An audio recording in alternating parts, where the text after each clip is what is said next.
Hello and welcome back. This is Dan here, Big Cass. I'm clapping. I'm hyped. We got football back this weekend. College football's back. We got some picks to give you out at the end of the show. Um, Ooh, I forgot. Did yeah, one team make the flight finally, though? That's the question. can Delaware State uh, book a plane ticket? To be determined. It's actually insane, and the best part is like they're freaking out about getting there, but they have so much time still. Like, Yeah. they Yeah. can hop on the flight tomorrow, and they I feel like they would still have plenty of time. So Yeah. it's a little weird to me. Yeah. But that equipment guy, he's cooked, he's fired, or whoever the logistics person is, they're out of there. You had one job, and it was you had all off season to figure that one out, buddy. So I love to be a fly on the wall there, but Yeah. purpose of today's episode, bold predictions for Ohio State's season. Since we're kicking off in what is today? The 10 days, right? 10 days. When 10 you're days. listening, it's not 9 days, maybe. Or if you're listening, 8 days. Yeah. If you're listening Friday 8, Thursday 9. Yeah. All right. Saturday between games or during the games, 7. So, Yeah. Um, so yeah, we got some bold predictions. Like this is just like very bold predictions, stuff that could come true. Just want to do a little fun little, prediction session on today's episode. Cash, you want to lead off or I'll go?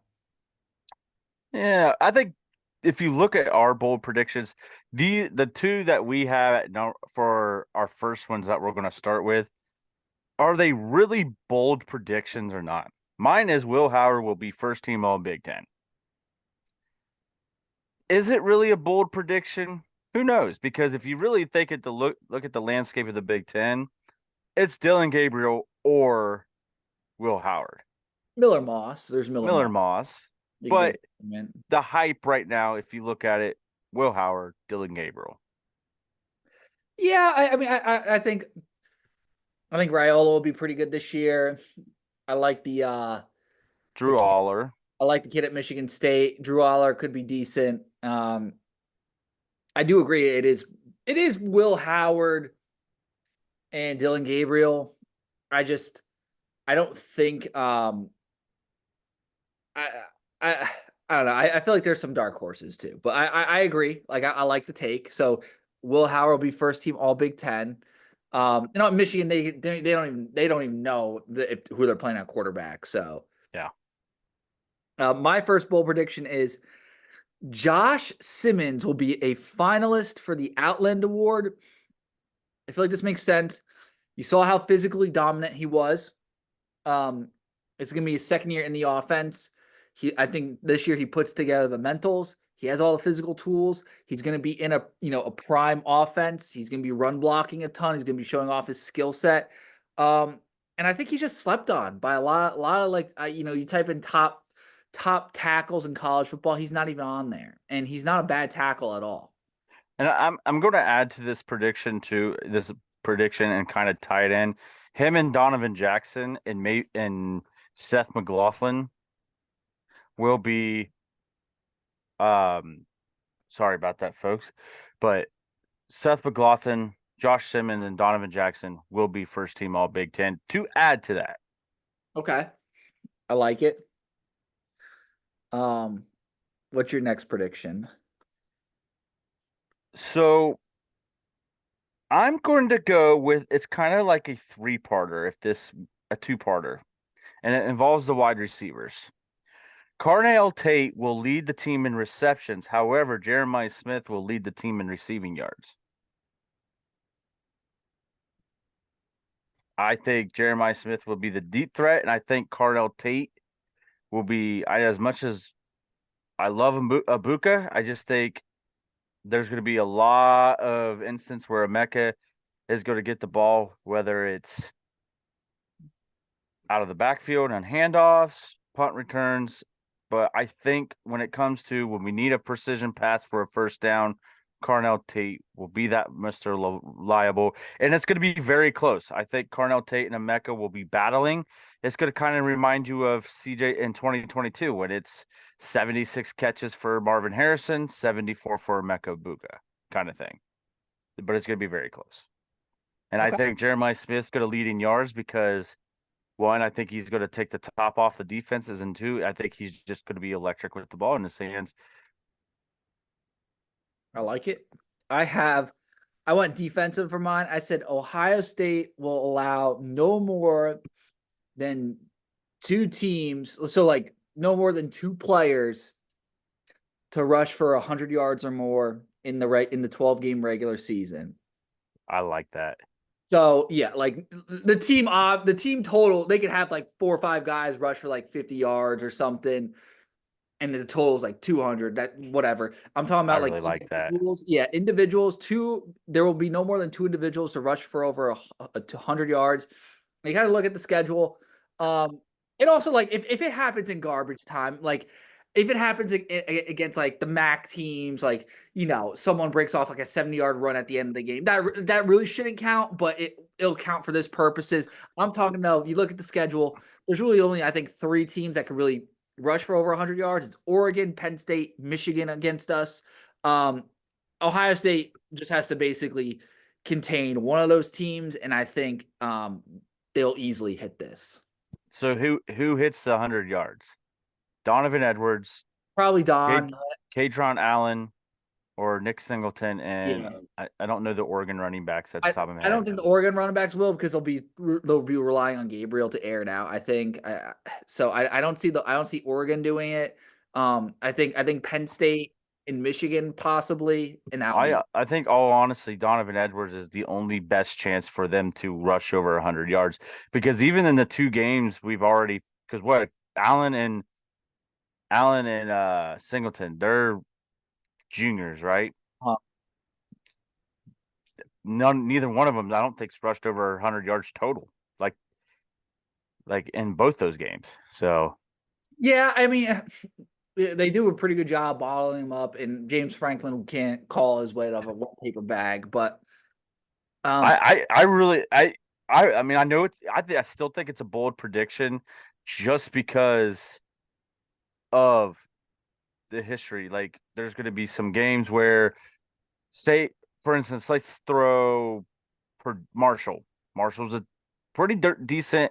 What are they? Conference USA now, not MAC. yeah, see, and that's what concerns me is like a team like Marshall or like Western Michigan Where they're playing our twos, twos and and threes in the fourth quarter. that's where I want to preface that like if the starters are out and then a guy goes over 100 yards on like a big run, we're not counting that for this purpose. Like that doesn't count in my opinion. I'm sorry that like if the first string running back finally breaks a 60-yard touchdown and it's the fourth quarter with 2 minutes left, all right, I guess we'll count it, but like it doesn't really count in my book. Sticking with running backs, our running backs, Quinshawn Junkins and Travion Henderson, both rushed for 1,000 yards and will have more than 10 touchdowns each. That's bold. That's tough just because with the clock rules and stuff now, there's fewer plays. I know Chip Kelly will probably bring back the plays because he'll like to run a little quicker tempo. So maybe that'll even out. I feel like that's tough. I don't know if I see that happening. That's why it's a bold prediction. There's only one rock, my guy. But we'll see. I got my offensive prediction. Kind of a fun one, but I think Patrick Gurd, he's going to score at least one touchdown this year, and on top of that, he's going to become a fan favorite. Mitch Rossi. Yeah, he's honestly bigger than Mitch though. He's like Yeah. Mitch Rossi, 8 Mitch Rossi kind of. And I like this prediction because if you listen to everybody and the tight ends actually talked yesterday, this tight end room has pretty good guys. Do we have a Cade Stover in this tight end room? No. But it's going to be tight end by committee. You're going to see Bennett Christian. You're going to see G. Scott. You're going to see Will Kazmarek. And you're going to see Jelani Thurman and Patrick Gurd. You're going to see all of them. Yeah. Yes, we are. Cass, what do you got next? I'm going to switch gears and go on the defensive side, and this is the only defensive one I have. Jordan Hancock will lead the team in interceptions. I really like that one. Because think about how many Igmanosin, yes, probably will be the most picked on DB, but think about how many guys are going to try to throw it in the slot against Jordan Hancock. Knowing, and they're going to have to rush throwing the football because of how good Lathan Ransom and Caleb Downs are going to be. I mean, Hancock was such a ball hawk last year too. Yeah. I mean, I feel like too. He might have Hancock led the can team play. last year. I think he did. Hancock can play so many different positions too on this defense. He's always Yeah. going to be involved. I love that prediction. That makes sense to me. My next prediction, I have Cody Simon, and I wanted to say first team All American. I don't think he's going to get that, unfortunately. No. It's just so. Eichenberg got robbed. I know if Tommy didn't get it, I can't see Cody getting it. But I'll say Cody Simon will be first team All Big Ten, over 100 tackles. I think the 100 tackles is the easy part. He might get snubbed and get second team, but I really feel confident that he's going to have such a big year. And I've always been high on him. And he's going to look so good in that Block O jersey doing it. I agree. Which, by the way, Dan can contest to this, and we love the guys at the Silver Bulletin. But who called this back at Big Ten Media Days that Cody Simon was going to win the Block O, and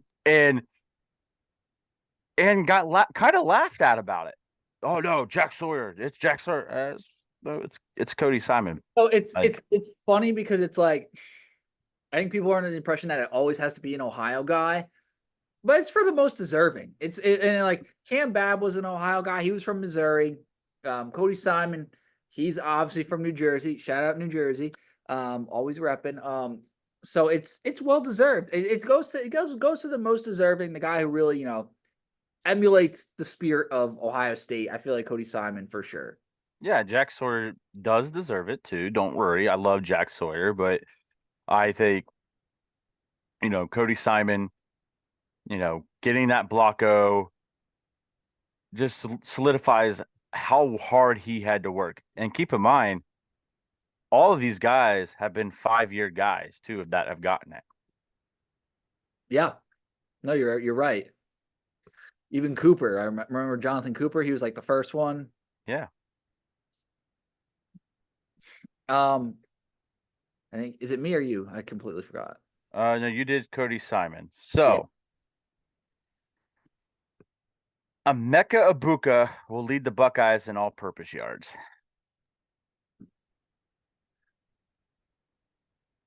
So I'm just trying to see how, like, if Trey goes over 1,000, how is that possible? It's possible. I feel like that's tough. I don't know. I'm just thinking of, I mean, obviously, I don't think all these bold predictions are going to hit. Did you hedge a little bit with yours? Yes. Okay, gotcha. I just went like some of them are going to happen, some of them not going to happen. That's where I'm at with this. Okay, so you kind of hedged a little bit. I get that. I just went with stuff that like they all could hit. So I get what you're saying. Okay, that makes sense. Yeah. I did. This is my 5th one, and I really like this one. Real quick, going back to Emeka Egbuka. Oh yeah, go. If he ends up with 900 yards receiving, he actually by the end of the year he could be the all-time leading receiver in Ohio State history. I have to, don't quote me on that, but I'll have to do the real research on that. But say if he goes 900 yards receiving, and maybe with punt return yards and rushing yards combined for 500, you're talking almost 1,500 yards all purpose. That's where I'm. Yeah, if we're counting special teams yards, then yeah, absolutely. Yeah. If we're just counting receiving and rushing, No, no, no, no, I no, don't think no, there's a no. chance. But if you count the punt return, Unless he goes 100 yards and 900 yards receiving, that's 1,000 yards. that makes sense. But still, that doesn't like if you don't know how many yards rushing Quinshawn and Travion are going to get either. So yeah, I got my next one. I really like this one. The more I thought about it, because one, I love him in NCAA. He's so much fun in like Dynasty and Road to Glory. Once you get into like the other years, James Peoples, he's gonna find a way to make an impact on the offense. Like he's gonna carve out a role. I'm gonna say like it might be minuscule. Like he won't get 2 to 4 touches a game. He's gonna get some touches though. I think he's gonna be important. And this offense has shown, well, not Chip Kelly's, but Ryan Day has shown they go through backs. Like last year, we lost Mayan. We had to use Dallin Hayden. We use Mayan, Trey, Dallin Hayden. Uh, we use backs, and he's the third back. So yeah, obviously Caleb Downs might get some touches. They're saying Emeka might get some sweeps and stuff, but I think James Peoples will absolutely carve out a role by the time it comes to November. He's gonna get he will get play time in meaningful snaps. yeah. So I'm adding one because I'd used a two-parter with Jeremiah Smith and Carnell Tate, and this one's not on the list that I sent you, but I think in the big games, Oregon, Penn State, Michigan, Nebraska, Iowa, Ohio State will have some form of trickery when it comes to special teams in all of those games. I really like that one. Because guess what? Parker Fleming is not there anymore, and we're using starters on special teams. As that's what we hear. Obviously, when we go line up against Akron, we'll be able to be the judge of that. I just don't understand how we went from the most insane onside kick I've ever seen In 2019 against Maryland. Like the most insane special teams play I think I've honestly seen since like the kick six in the Iron Bowl. Just like how flawlessly it was executed, nonchalantly. Yeah, it was kind of meaningless because we were beating the brakes off Maryland, but like just how effortlessly like Ryan Day showed he could do that. We got to do that again. I'm sorry. There's no reason why we can't do that. Does a special teams play win a game this year? Yeah, a field goal. Okay. Not against Michigan, I don't think. No, but it could be against like Oregon. Oh yeah. Or Penn State on the road. I would rather beat Michigan by a touchdown and us still rush the field like we normally do when we beat Michigan than watch us beat Oregon or Penn State by a field goal on the road just to see how quiet that stadium will get in an instant. Yeah, there's nothing cooler than like watching the crowd go silent or hearing, watch it, you hear the crowd go silent. Yeah, I like it. I got my next one. I have, and I don't think this is a bold prediction. I think this is just common sense, honestly. But I think Tyleik Williams will steal first team All Big Ten from one of the defensive tackles of Michigan, either Grant or Mason Graham. I think Tyleik is the best defensive tackle in the Big Ten, but I think it'd be more Grant than Graham, though. I agree. Because I just feel like the media and everyone, they love Mason Graham. Like they're obsessed with that. Yeah, they voted Will Johnson and Mason Graham the top 2 players in the country. Yeah, a little. No, come on, what are we doing here? Yeah, I think Tyleik he's such a stud. It's obviously been documented on this show. And this is the year they finally recognize him. All right, this is the ultimate bold prediction. I'm turning around in my chair because I've been talking about him all night. Can you see Egbuka? You can.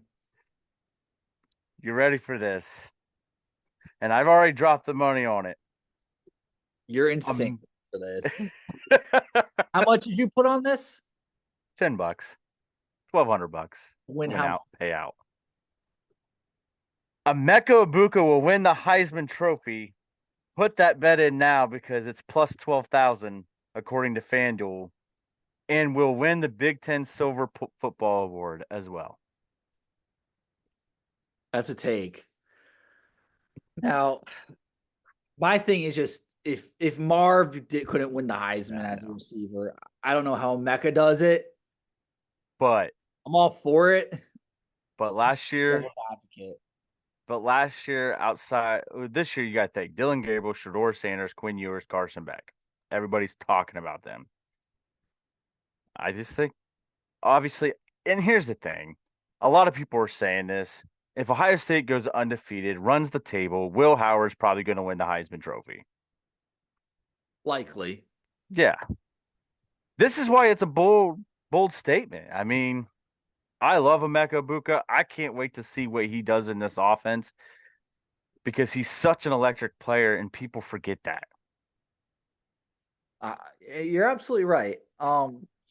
It's only $10, but if I win, I get $1,200. So That's insane. I have this is my bold one. I have that the Michigan State game will finish within 10 points. Like the Buckeyes will win by no more than 10 points. Michigan State will cover. The Buckeyes will win, but Michigan State will make that game competitive.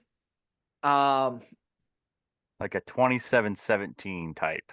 Yes, and my logic is because it's going to be the first game really against like not a quality opponent, but a better opponent, I would say, than like, obviously these non-conference opponents.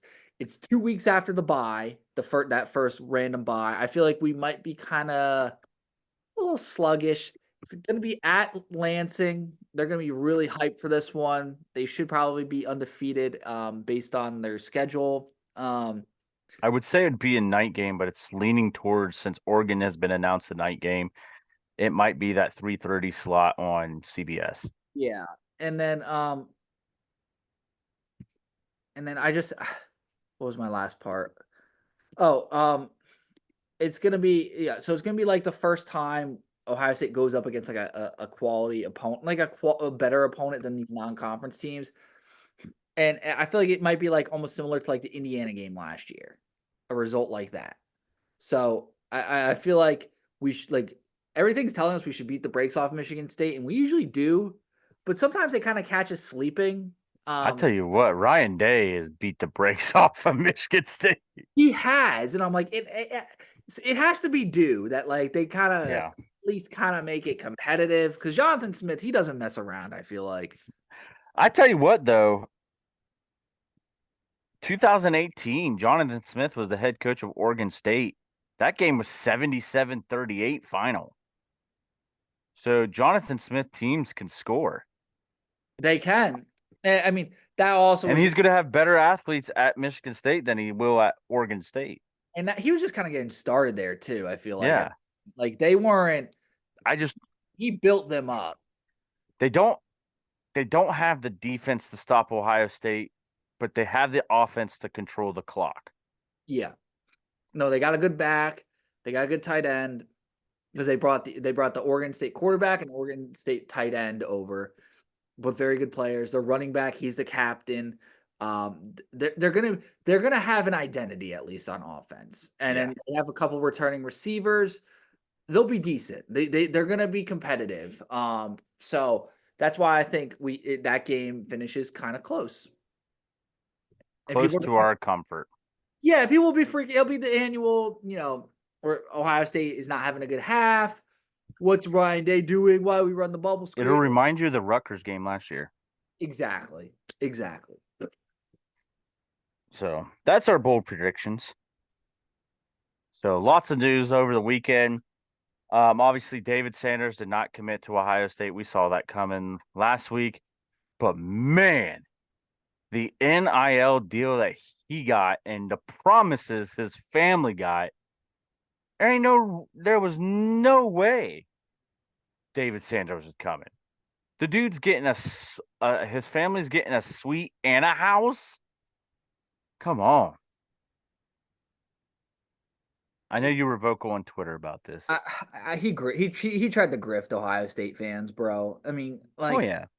with with the whole shirt and stuff, him wearing an Ohio State shirt or whatever, he was just trying to bait on the And he emotion. leaked his own commitment too, like an hour before he was caught wearing a Tennessee shirt. Like, I mean, it's not stupid.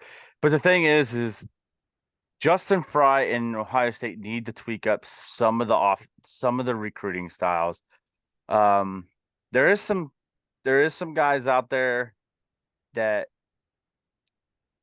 they could probably flip, and there's guys they're going to have a 4 offensive line class, and they're going to be solid guys. Carter Lowe is solid, and nobody's talking about him. Like Carter Lowe is a 5-star out of Toledo, and people are like, "Well, we should get him out of Ohio." Well, the problem is if you've never been to Toledo, half of it's Michigan, half of it's Ohio State fans. Yeah, yeah. I mean, Toledo's kind of like the one kind of exception. I want to just quote Troy Smith here. The great Troy Smith, not my son, the quarterback. He said after David Sanders' commitment, he says he tweeted the video and said lots of pressure playing at Ohio State. Don't blame our coach. An Ohio kid would dominate in the big game. Don't trip Buckeye Nation. LOL. And he kind of doubled down. And then after someone responded, Ohio too soft for dominant linemen. And then Troy responded, no, start focusing on Ohio kids. I bet you we have better talent and potential in state. Glenville is the pipeline, plenty of other cities too. And to that, I say amen. Excellent point, Troy. And we got the 2 best linemen out of Ohio so far, Yes. Jake Cook and Carter Lowe. Yes. So I'm not worried. I'm literally not worried at all about it. People were very upset about Justin Fry. Cass, I want to say you did a great job last week, kind of ending the show when you kind of talked, you expect him to go to Tennessee. And the funniest part was you said one thing that made me kind of laugh looking back on it. You go, yeah, he's from that part of North Carolina. It's like really west. It's like near the border of Tennessee. And I see him commit to Tennessee. And I'm like, all right, let me look up where, North Carolina is because I'm curious. Charlotte. He's from Charlotte. Okay. So Yeah, like close enough. I was just like, oh, where is he? High school's like Charlotte. I was like, oh, that's a 3-hour drive to Knoxville. Like, yeah, you're right. It was just funny. You're like, I'm like, because I remember I'm like, oh, is it like in the mountains? You're like, yeah, it's in the mountains. I'm like, I thought it was in the mountain, but yeah, I didn't realize he was from Charlotte. But like, because the way people were talking that he was from those mountain areas. So I'm going to go down Ohio State celebrating the 10 years of the national championship, and I'm bringing up Ohio State's roster from 2014. The starting offensive lineman. Ready? Jacoby Bourne, Pickerington, Ohio. Right? Let's see. Yeah, Jacoby Bourne, Pickerington, Ohio. Billy Price, Ohio. Ohio. Taylor Ohio. Decker, Ohio. Ohio. Zach Elflin, Ohio. He Ohio. was Pickerington North. Was it? Oh, yeah. I think, yeah. And then Chase Bryant Browning, I think. I'm looking it up. This is stupid. Bryant Browning. Where is he at? Oh, wait, right here.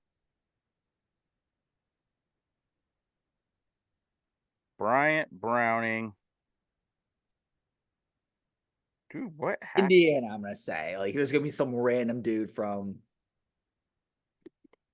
No, my phone is literally. Oh, he wasn't even on that team. I thought he was a starter.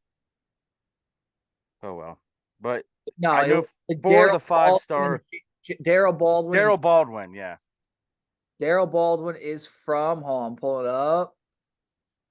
Solon, Ohio. Yeah. All 5 of them from Ohio.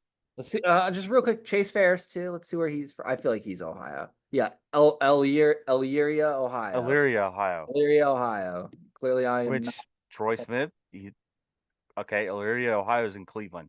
That's where the Browns practice. Yeah. So Buckeye fan, that's the thing. Buckeye fans expect to get the best from every position. Great. We need to fix some of our offensive line recruiting. We got to land some of these guys, but I guarantee if I go back to 2002's national championship, most of those guys were from Ohio too. So like Troy Smith said, recruit Ohio and Develop. develop them. And I think and Develop. I think with this offensive line, if they're good this year, we're going to get some guys in the transfer portal, and the recruits will start coming. I think the Armstrong twins are going to be really good. Yeah, once they kind of get, they're gonna need a year or two of just like the strength and conditioning program because they're some linemen. They're not linemen are kind of. It's very rare you get a lineman that's ready to go as a freshman. You Paris kind of Johnson, Michael Jordan, like the last they're, two.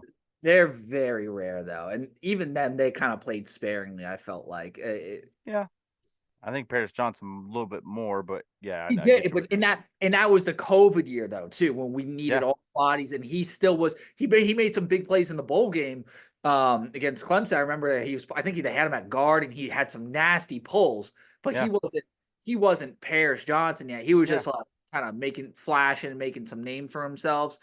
Um, Linemen are never really ready to go right away, so like I like where we're at. I think we'll be yeah. fine. We'll be fine. It's Just to, it's just it's just the same people complaining on Twitter. as long as Justin Fry develops them into good players this year and a good offensive line, we're going to be all right. I agree. I agree, Cass. So yeah, just um, let's get because we only 5 minutes. We got to Let's do our get first these. picks of the year. Good thing there's four of them. Thank goodness. Um, do you want to start with the Hawaii game and kind of end with the Florida State, or how do you? So Thursday, there's a game. Oh wait, so I'll get it out of the top 25. I'll just do all. All right, there we go. If I mean, we'll do Florida State last because it's the bigger game. But yeah, let's start with Hawaii. Are you going to stay up for this one? It's at 11:59 p.m. kickoff. I'm gonna try my best because the Browns also play at like 10. So I'm gonna. The problem is it's on like Spectrum Sports or something. I don't even You mean the have that. Broncos? Yeah, I'm gonna try to watch it in my basement, maybe stream it or something. Surprised you're not wearing Bo Nix jersey since he was announced the starter today. I wore it last week. Yeah. So I like. I mean, this is very simple. Delaware State, they can't even book a plane ticket correctly. Braden Schrager for Hawaii, really good year last year. 3,500 yards, 26 touchdowns, 14 interceptions. Timmy Chang, I feel like this is the year where the Hawaii kind of starts to kind of build some momentum. I like Hawaii to cover. I think it's what minus 39 now. Put minus 37. We're doing the minus 37 because it's moved to minus 39. It's when this line came out it was minus 37. So give me Hawaii at that. Are you writing these down? Because you can Yeah. write it if you want. Yeah. I like Hawaii. Okay. Cool. Um, SMU. Do you have CBS Sports Network? yeah. SMU versus Nevada.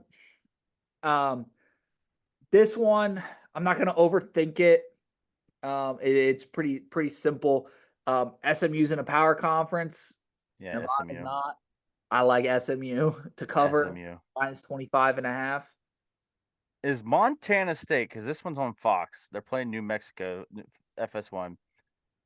Is Montana State now in the are they in the FBS now, or are they still They're in they're in the FCS. They're not even in the new EA Sports video game. and they're favored?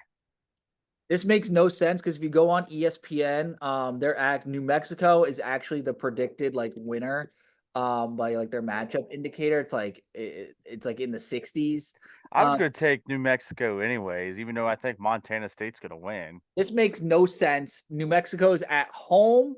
They're underdogs. against an FCS team. I love New Mexico here.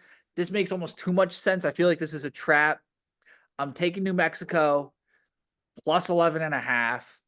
Plus money line, honestly. Yeah, I give you Like New Mexico as I well. like the quarterback Devin Dampier they had, dude. Had a really good sample size in the couple games he played. 6 touchdowns, no picks, only sacked 4 times.